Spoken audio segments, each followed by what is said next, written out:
Place à l'actu décalé du jour. Je vous le disais à l'entame de l'émission, au cœur de cette rubrique, l'actualité au plan international, notamment celle au Sénégal. Mais avant, et ainsi que je vous l'ai promis, ce titre de fraternité qui nous interpelle, et on ne boudera pas notre plaisir d'entendre sur le sujet notre invité du jour, Olivier Michel de Compos. Il est consultant et analyste géopolitique. Bonjour, bienvenue. Bonjour, merci. Le quotidien Fraternité écrit ce matin: Afrique, le 37e sommet de l'Union africaine s'achève sur un constat inquiétant pour le continent. Avez-vous la même lecture? Et de quoi il s'agit concrètement?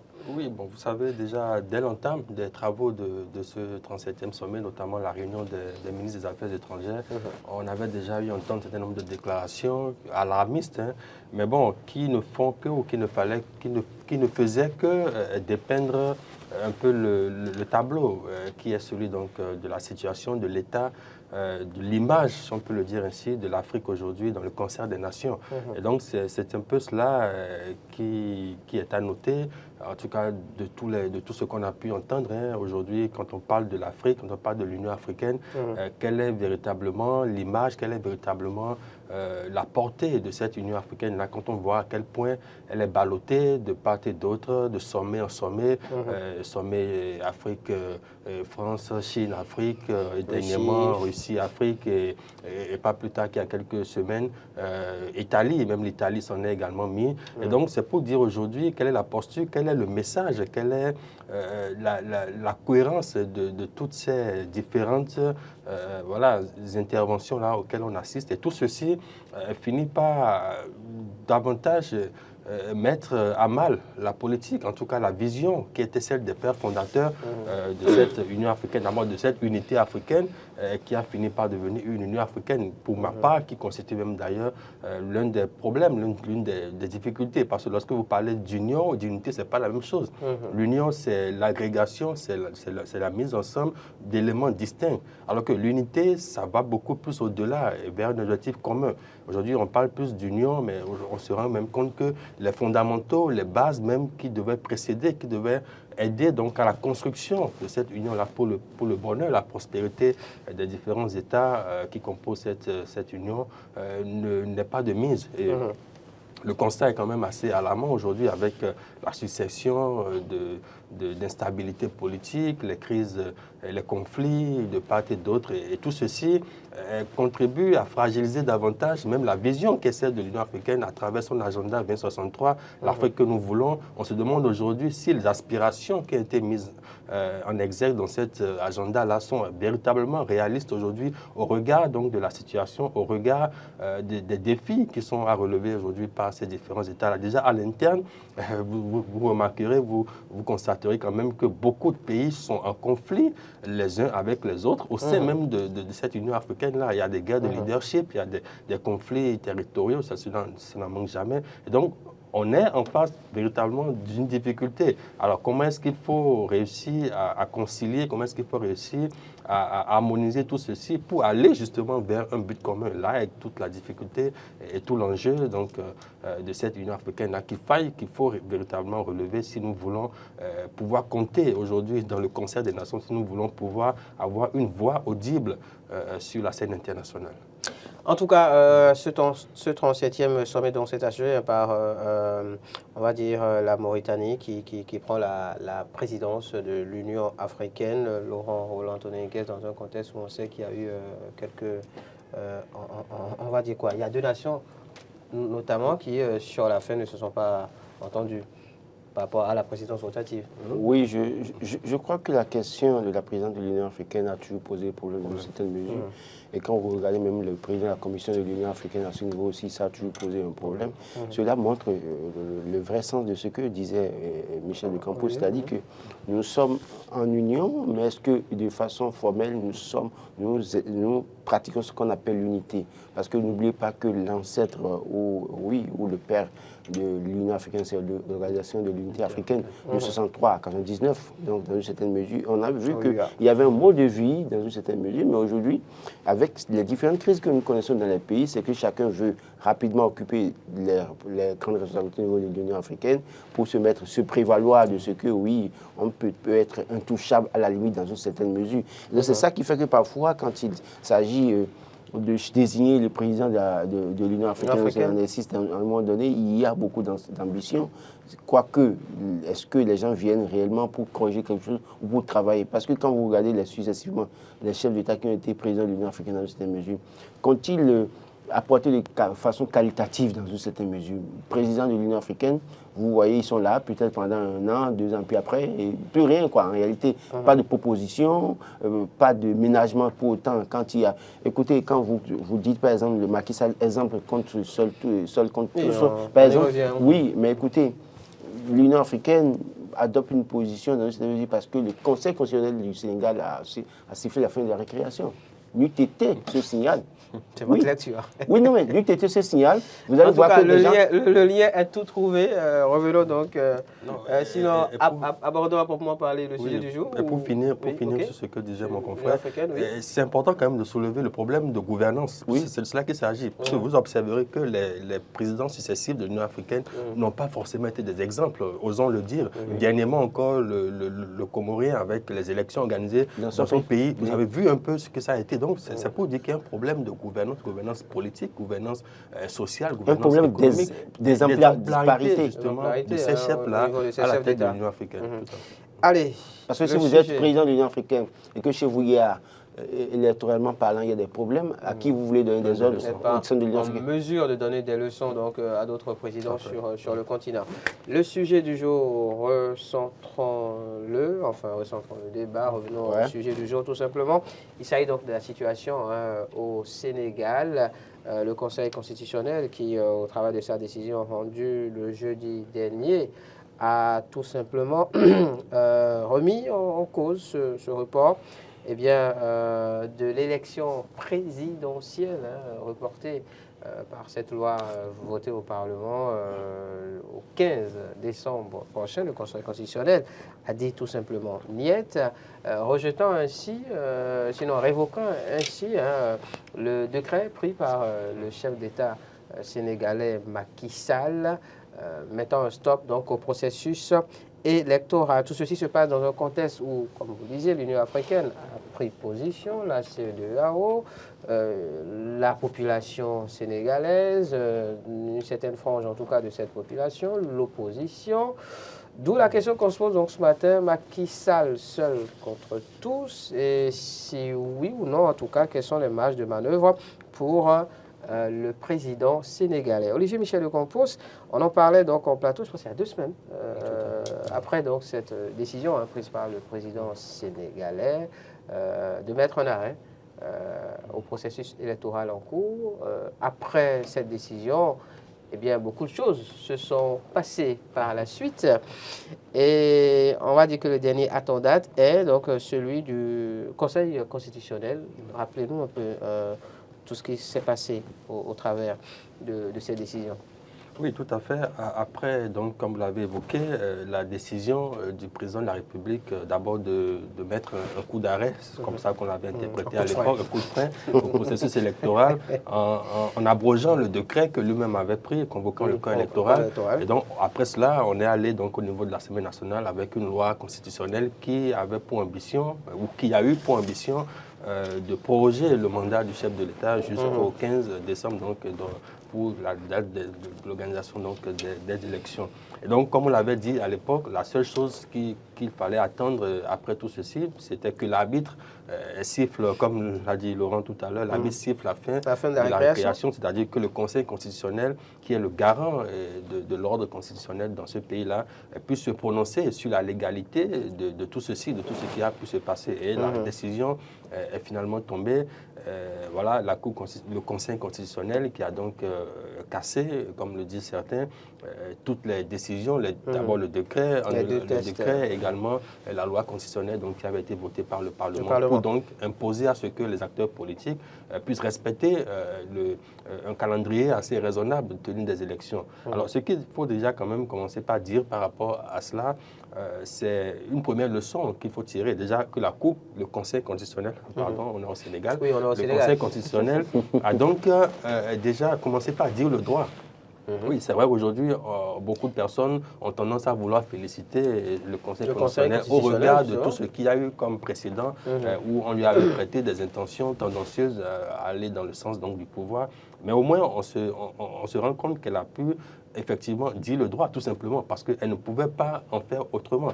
Et le deuxième élément, c'est l'acte plutôt politique, en tout cas que moi j'interprète dans sa posture, parce qu'elle aurait pu fixer déjà une date pour la prochaine, pour l'organisation de l'élection, mais elle ne l'a pas fait. Vous parlez du Conseil, c'est ça? Du Conseil constitutionnel. Elle aurait pu déjà, non seulement en cassant les décisions, les lois qui ont été prises, elle aurait pu commencer par donner la nouvelle date pour l'organisation des élections, puisqu'elle-même reconnaît qu'il est matériellement impossible de faire les élections, le 25 février, compte tenu de tout ce qui a pu se passer, du retard qui a été constaté, qui a été orchestré. Donc, elle aurait pu donner une date, mais elle ne l'a pas fait.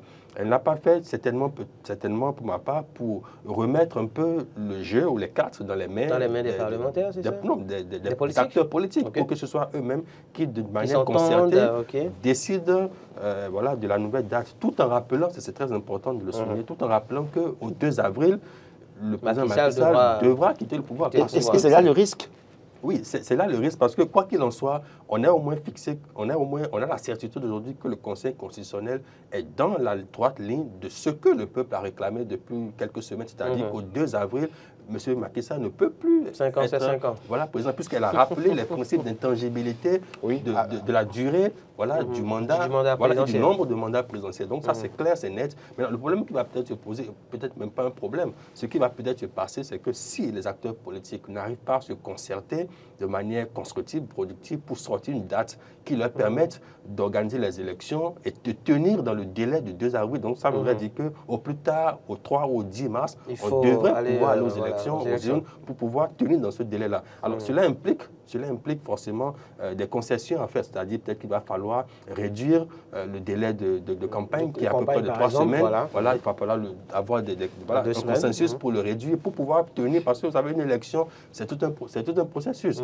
Il y a l'élection elle-même, ensuite il y a la période des recours, ensuite il y a la période, le délai donné à la Cour pour pouvoir statuer. Donc ça prend beaucoup de temps. Donc il faut forcément que les acteurs puissent prendre conscience de la situation et accepter des concessions pour pouvoir tenir, si tant est qu'ils tiennent à ce que les élections permettent à ce que Macky Sall parte du pouvoir au 2 avril. Maintenant, dans le cas où cela ne pourrait pas se faire, c'est très simple. La Constitution elle-même, je l'ai dit depuis le début, la Constitution elle-même a prévu les mécanismes de vacances du pouvoir. Ça veut dire tout simplement que M. Macky Sall dépose le tablier, le président de l'Assemblée nationale reprend le flambeau et a 3 mois maximum pour organiser des élections et sortir de cette situation. Justement, c'est cette situation-là qui ne serait peut-être pas bon pour le peuple sénégalais. Parce que vous savez, si Macky Sall a déjà montré les signes de ce qu'il n'est pas prêt à partir, qu'il a voulu même rester jusqu'en décembre 2015, laquelle date, on n'était pas sûr s'il devrait respecter encore également. Donc, c'est vrai que ce n'est pas Macky Sall qui a pris cette décision, c'est le Parlement qui a voté la loi. La majorité au Parlement qui a voté cette loi. Et que cette loi a été votée sur l'initiative de l'opposition. Précisons aussi. Non, dans une certaine mesure. Ce sont des précisions importantes. Non, mais vous savez, quand vous parlez d'opposition, de quoi on parle. Quand vous parlez d'opposition africaine, les oppositions fait valoir. N'oubliez pas ça. Donc, les oppositions fait valoir sont là en disant nous sommes opposants, mais en rendant service au pouvoir en place. Et ça se passe partout. Le chef d'État a été, attends que je me rappelle exactement les thèmes employés par le personnage. Un ancien chef d'État, en tout cas, a été menacé de recours devant la justice suite à ce genre de propos. Et nous sommes au Bénin. Et nous sommes au Bénin. Nous sommes au Bénin quand il a... Vous constaterez, pour soutenir ce que dit Oui. Laurent, que Abdoulaye Wade, et puis le PDS, c'est là qu'il s'agit, a soutenu tout ce qui se passe là, voilà, le report des élections. Oui, non, parce que, oui, vous voyez un peu, donc, après ça, quand je dis ça, c'est-à-dire que quand vous regardez un peu le 2 avril, parce que les Sénégalais sont aujourd'hui dans la posture de ce que nous avons eu en 2021, 5 ans, c'est 5 ans. Pas plus de 45 jours, plus que ça. Et donc, avec tout ce qu'ils ont connu, les morts, les cas, tout cela, les Sénégalais ne sont pas prêts à voir Macky Sall au-delà du 2 avril. Mais lui, dans une certaine mesure, connaissant la posture qu'il a adoptée déjà, qu'est-ce qui prouve que réellement il va se soumettre à ce que la Constitution prévoit en termes de mécanisme de vacances de pouvoir? Il a clairement dit qu'il prend acte. Jusque-là, qu'il prend acte de cette décision de il a toujours dit, il a toujours rassuré. Il prend aussi acte du communiqué de l'Union africaine, de la CEDEAO. Non, et promis justement organiser donc ces élections dans les meilleurs délais. Macky Sall a toujours rassuré. Ce sont les propos du chef de l'État sénégalais. Sachant qu'aujourd'hui, il a peut-être l'armée qui continue d'être à sa solde en griffe, en réprimant fortement les Sénégalais dans une certaine mesure, rien ne dit fondamentalement qu'il va accepter parti pour laisser, en tout cas, pour qu'on ait vacances de pouvoir, pour que le président de l'Assemblée nationale du Sénégal prenne le pouvoir. Ce que la Cour aurait pu faire, pour moi, c'est que dès lors que la Cour, d'abord, quand le Conseil constitutionnel refuse, rejette le report des élections, le Conseil constitutionnel avait la possibilité de prévoir de nouvelles dates. De prévoir de nouvelles dates pour dire. Parce que qui vous souviennent en 2000, vous vous rappelez 2006, quand le général Mathieu Kékou devait partir pour le second tour, on était en train de se chamailler entre Béninois. Il dit, vous avez... il a donné un ultimatum. Un ultimatum. Organiser les élections. Et on a couru dans tous les sens pour aller organiser les élections. Les gens sont allés... C'est après, les gens sont allés louer des urnes au Burkina Faso, je ne sais quoi, pour qu'on ait des élections dans une certaine mesure. Le Conseil constitutionnel sénégalais a pris une décision que nous célébrons, mais en même temps est resté assez évasif sur la question parce que ne pas donner, fixer une date pour quelqu'un qui ne veut pas respecter les délais constitutionnels, c'est très risqué. Le Conseil aurait pu dire, bon voilà, nous devrions organiser les élections le 25 février, ça passe. Donc réduisons formellement la durée de campagne de 3 semaines à 2 semaines. Essayons pour organiser les élections peut-être le 5 mars ou le 3 mars dans une certaine mesure et que le second tour des élections se tienne au plus tard le 18 ou le 19 mars pour que, constitutionnellement parlant, nous puissions avoir un nouveau président au 2 avril 2024. Si la Cour avait fait ça, c'est que Macky Sall ne pourra plus avoir de marge de manœuvre. Mais en l'état là, moi j'ai l'impression que Macky Sall a encore une marge de manœuvre. De toute façon, il va pouvoir surfer sur cette faiblesse de la décision de la Cour, du Conseil constitutionnel, pardon, et continuer à semer parfois peut-être le bordel. Et sachant que certains de l'opposition sont encore avec lui, les Karim Wade et consorts, avec on a pu voir, ceux-là sont acquis à sa cause, en tout cas indirectement parlant, sont avec lui, mais ne le disent pas clairement, on le voit. Donc, et même dans l'opposition, il y a certainement encore des gens qui sont là, qui sont prêts à faire son jeu, mais nous vous dirons jamais qu'ils sont en train de faire son jeu. Moi, je pense que sur la question, le Conseil constitutionnel aurait pu s'arranger pour trouver des dates à imposer à Macky Sall pour qu'au 2 avril, il n'y ait même pas débat de vacances de pouvoir. Il ne vaut mieux pas aller sur ce terrain. Dans ce contexte, en tout cas, où Laurent Roland, Anthony Kess et une frange de la population sénégalaise continuent donc de douter des propos du chef d'État qu'est Macky Sall, il faut rappeler... je ne sais pas si Olivier Michel de Campos est aussi du même bord. Il faut rappeler que le président dont on parle justement, Macky Sall, on va dire quoi, dans l'objectif d'apaiser la tension sociopolitique au Sénégal, a pris un certain nombre de mesures au rôle desquelles la libération de certains détenus politiques, par exemple. Olivier Michel de Campos. Oui, la question que moi je me suis posée tout simplement, c'est pourquoi maintenant? Pour apaiser? Non, justement, ça fait plus de 2 ans que la situation est telle qu'elle est, qu'on la décrit, et qu'on analyse justement, et qu'on disait que ça allait d'un droit dans le mur. Et pourquoi c'est maintenant qu'on veut libérer 2, 3, une dizaine, une vingtaine? Une dizaine. Parce qu'ils se retrouvent seuls. Parce qu'ils se retrouvent seuls. Parce qu'on se retrouve dos au mur, justement, et c'est ça qu'il faudrait qu'on évite. Il veut se faire de nouveaux amis avec ses anciens opposants. c'est ce qu'il faudrait qu'on commence à éviter dans nos démocraties, dans nos systèmes politiques, d'en arriver à ces extrêmes-là pour prendre ce genre de décisions-là. On aurait pu le faire depuis, on aurait pu... Aujourd'hui, le président, bon, pas aujourd'hui, dernièrement, le président Macky Sall a parlé d'un dialogue. Aujourd'hui, on sait tous que le dialogue, ce n'est pas possible. Vu la situation actuelle, on ne peut pas dialoguer, c'est pas évident parce que pour faire un dialogue, il faut du temps. Et justement, le temps... Ça s'organise. Voilà, ça s'organise, ça prend des semaines, des mois pour le faire correctement. Et donc aujourd'hui, la situation actuelle impose une seule chose, c'est une concertation pour dégager une date rapide pour l'organisation des élections. Donc, il n'y a plus de dialogue possible entre voilà, les différentes parties. Donc, tout ceci, quand même, nous montre un jeu plutôt cynique de la part de nos acteurs politiques. Voilà qui est en train de rejoindre l'autre bord. Non, pas forcément. Non, c'est bon, j'arrête. Toutes ces pertes en vies humaines, toutes ces vies brisées, on a envie de dire souvent tout ça. Le site Dakar jusqu'aujourd'hui est fermé. Donc, les gens sont obligés de faire le point en ligne. Donc, c'est pour dire tout ça pour ça, finalement, tout ça pour rien. Je pense que nous avons des priorités. Nous avons du retard à rattraper et il est inutile pour ma part qu'on perde du temps à ce genre de manœuvre, à ce genre d'artifice.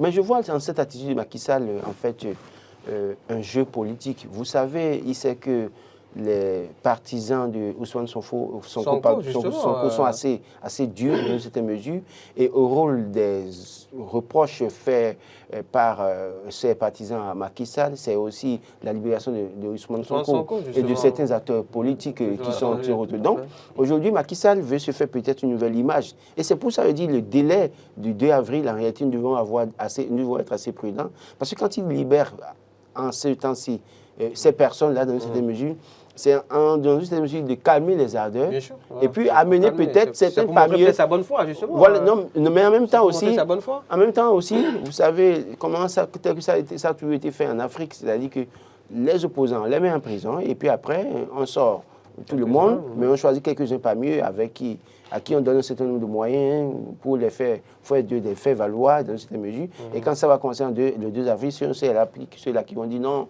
nous ne voulons pas de violence, la paix, parce que les comptes seront déjà bondés de cette quoi. Donc, dans cette mesure, non, la paix, attendez, Macky Sall va partir.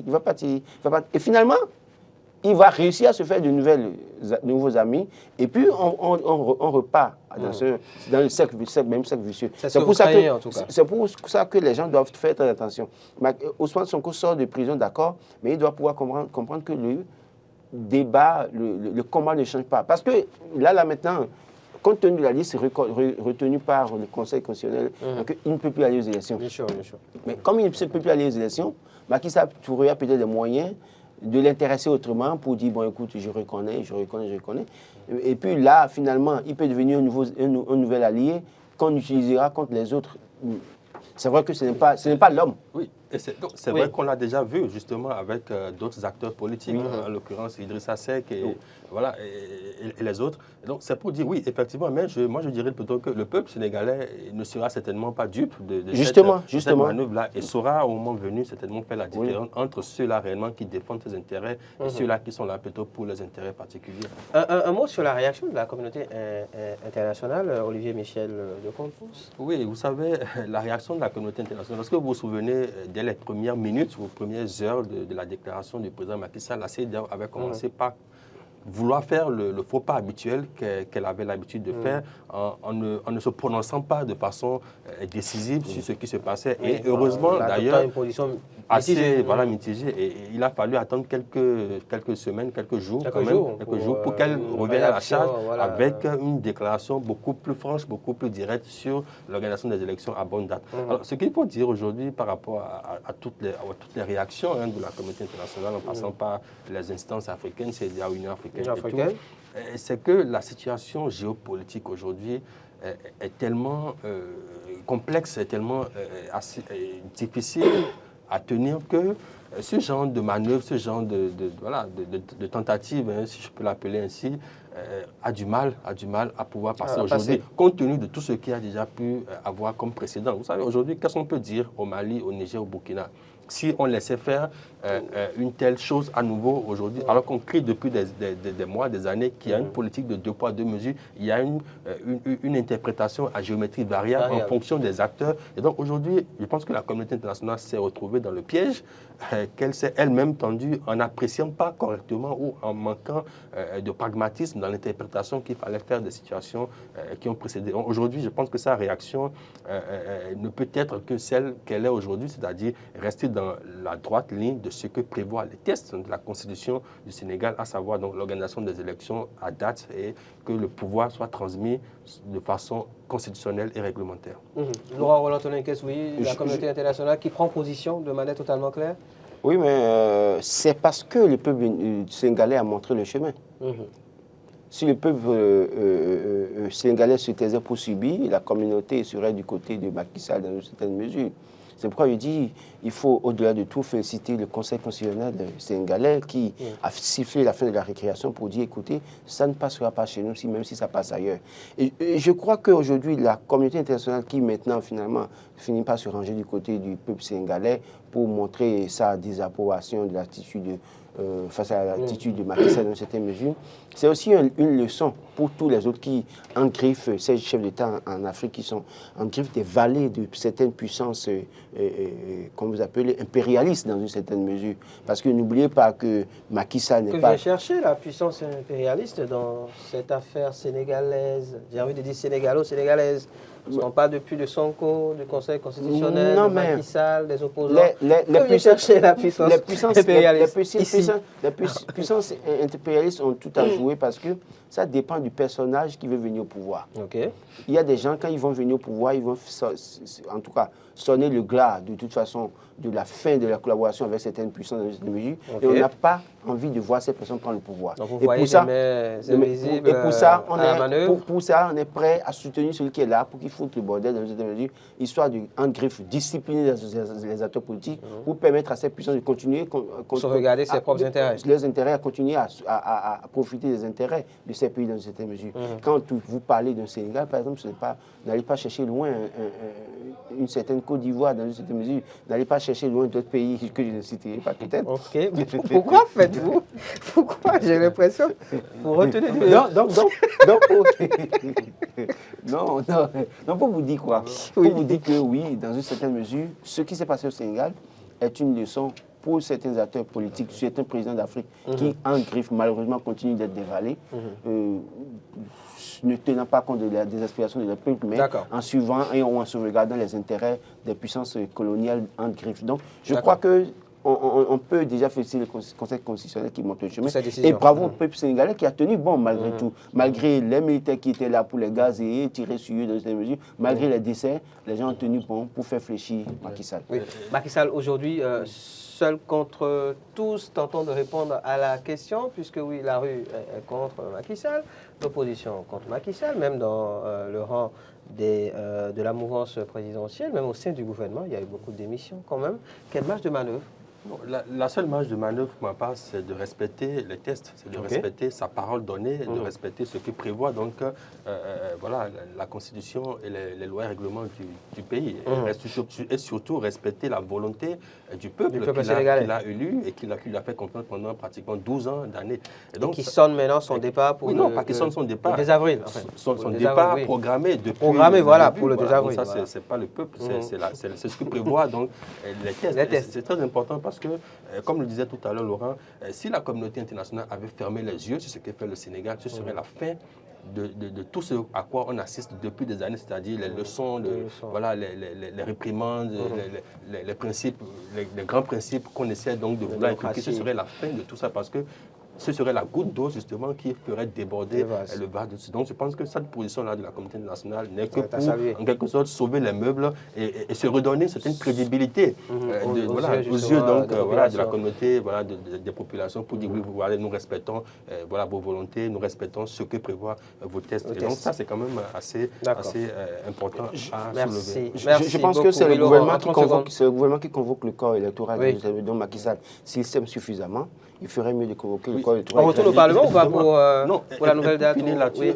Non, pour finir là-dessus, vous savez, la décision du Conseil, comme je disais, le volet politique, Politique vous savez, nos conseils constitutionnels, nos cours constitutionnels ont à la fois un rôle juridique, Oui. mais également d'interprétation, voilà, et qui vont jusqu'au niveau politique, parce que c'est quand même la haute juridiction qui permet de concilier un peu, voilà, toutes les tendances. Donc, je pense que ça, c'est pour donner quelque chose, une porte de sortie honorable à Macky Sall, de pouvoir laisser la main, voilà, qui fixe les dates et vite lui-même. honorable après tout ce qui a pu se Merci passer. à vous, Olivier Michel de Campos. Vous Merci. êtes consultant et analyste géopolitique. Merci à vous, Laurent C'est moi. Antonin, que vous êtes journaliste, analyste politique et polémiste.